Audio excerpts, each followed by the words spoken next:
So Bobby, this type of trip is really kind of hard to stay even keel, even though it's still a game at the end of the day on Sunday. I mean, it's again, it's going to be mixed emotions. I haven't really been back there very much in the past, so it's going to be a lot of fun. Get an opportunity to see Coach K on the weekend, and just treat this like a high level road game, and that's the primary focus really. The other stuff is it's nice. I'll think about it, look up, and see my jersey up there, and maybe see a couple of those banners, but then.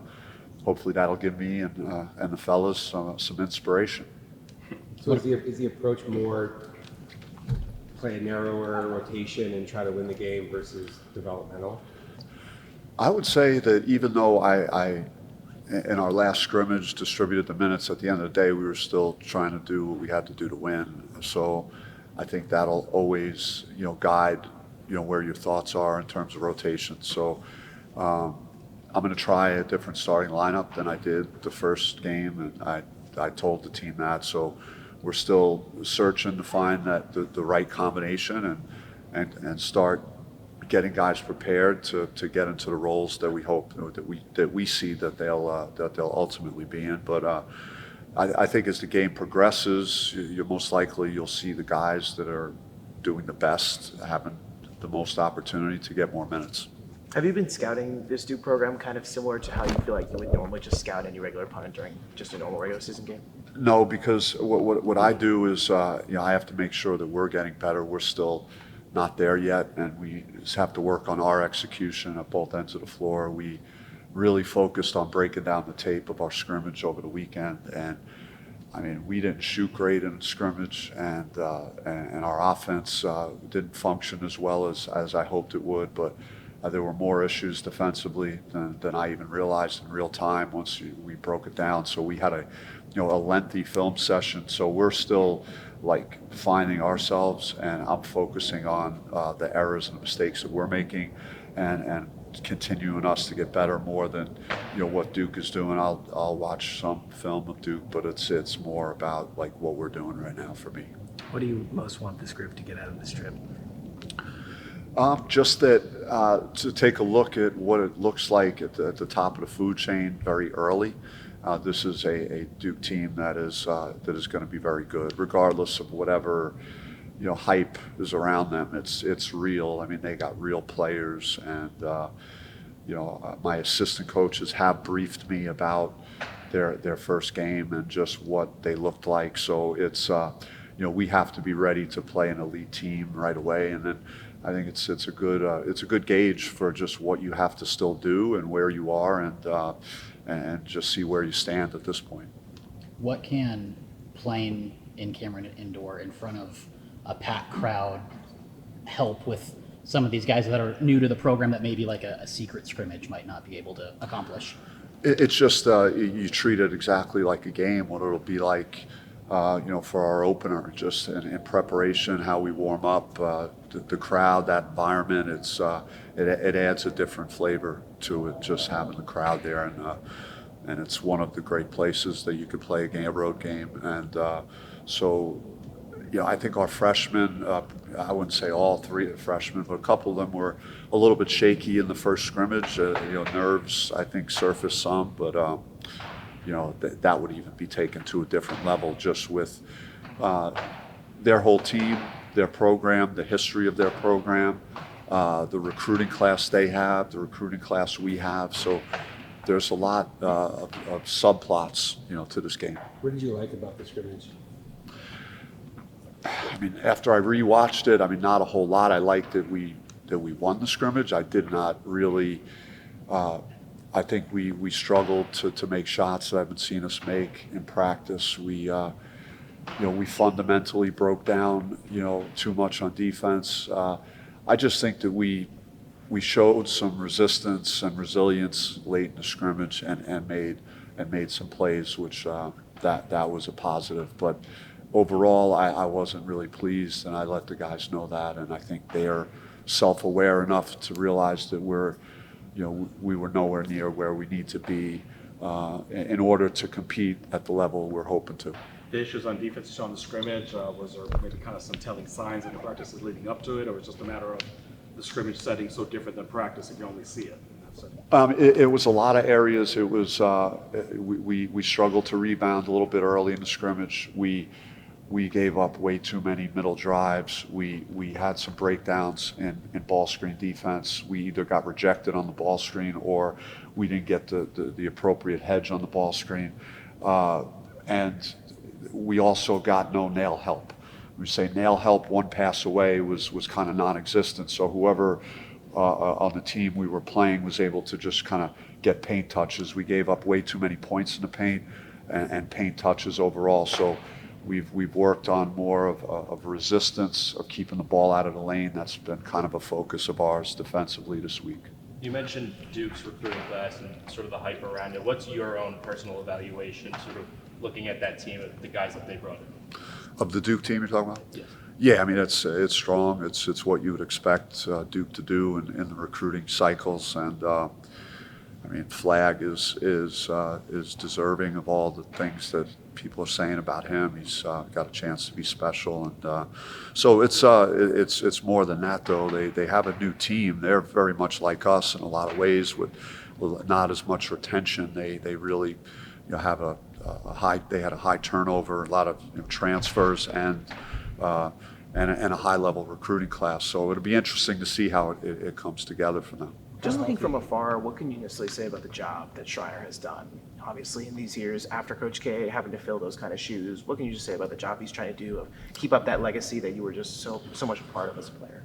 Well, I mean, it's a matter of time for him. It's just the way that program is built and what it's done historically and what they continue to do from a recruiting standpoint. It's gonna put them in a position year in and year out to compete at the highest level. And John has got a great mind for the game, really knows the game, understands the legacy of playing at Duke and coaching there under Coach K, and he's young and he's going to kind of take that thing to the next level.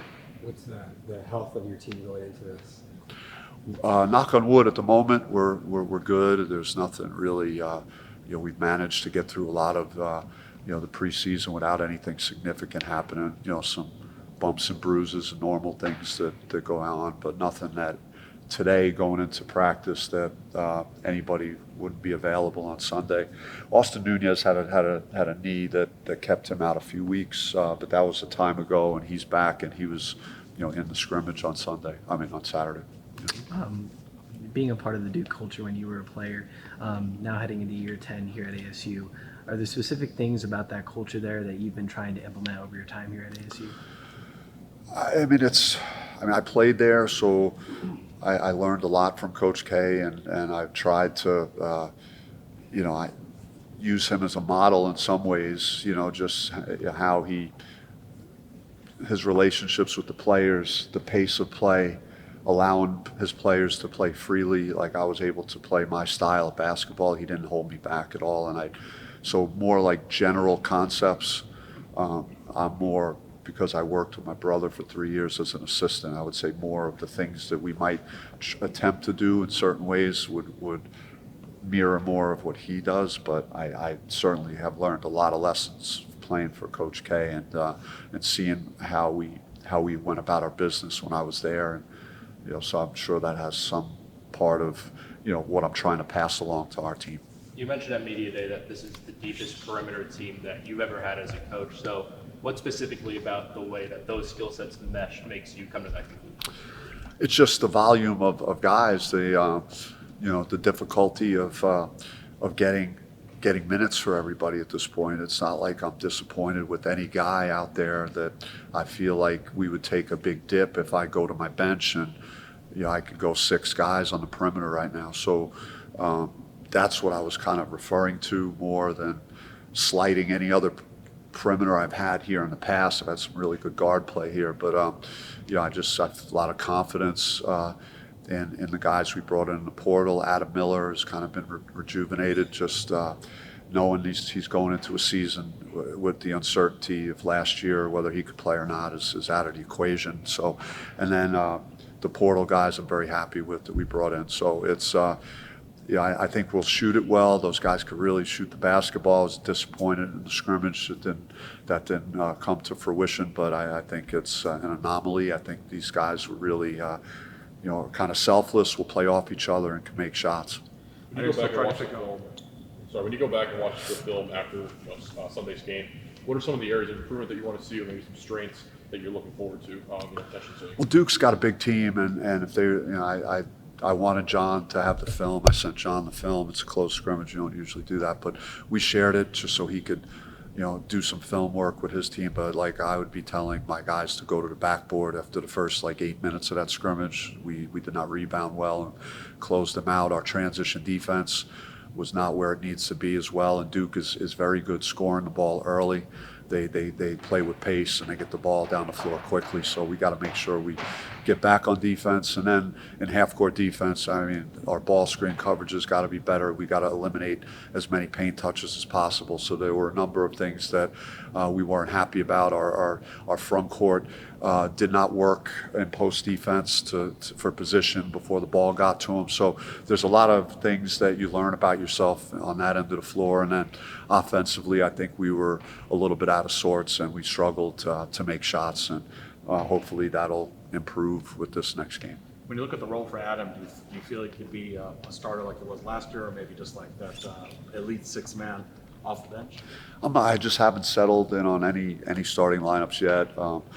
Adam started, over the weekend, and we'll just see what happens the next 12 days, and that's how I'm using this. I'm trying to get guys out of the mindset of thinking about a starting lineup and just thinking about maximizing your minutes and forcing me to not want to take you out of the game. And if you're out there performing and playing the right way and playing well, then everything will take care of itself.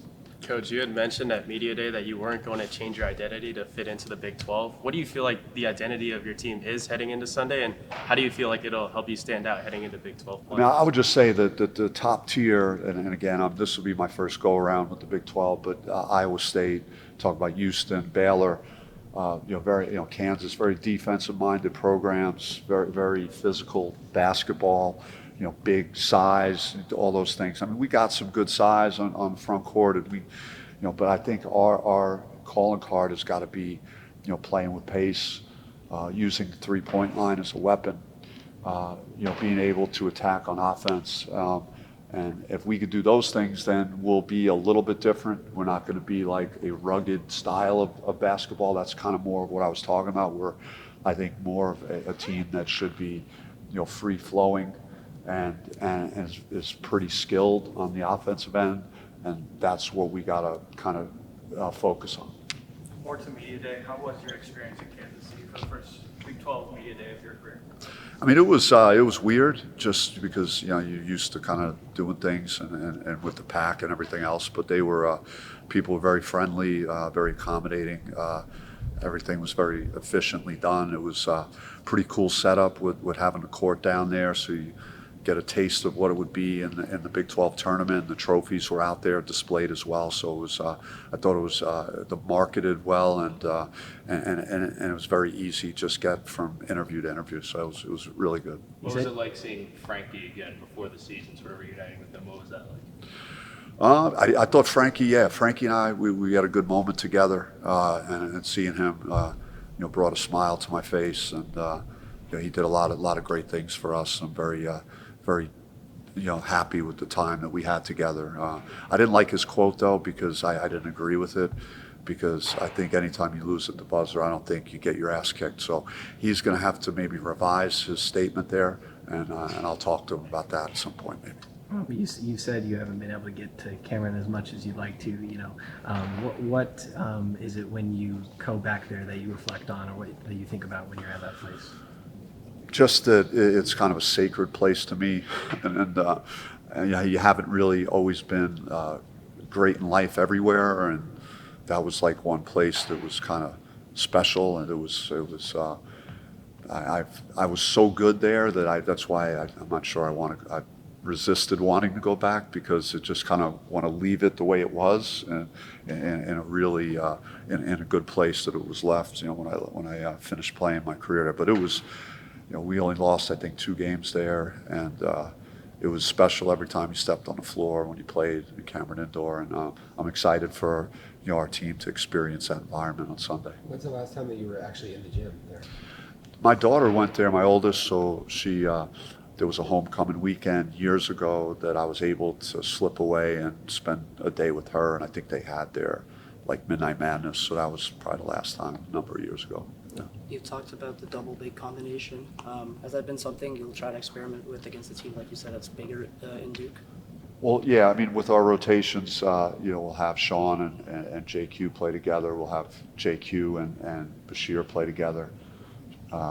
Sean and Bashir. So we'll have different combinations that will be available to us. And we've been working a little bit more with some small ball stuff as well. So we're just having options in case there's foul issues at those positions. So we're prepared for anything. And what does the cause that this game is going towards mean to you and the team?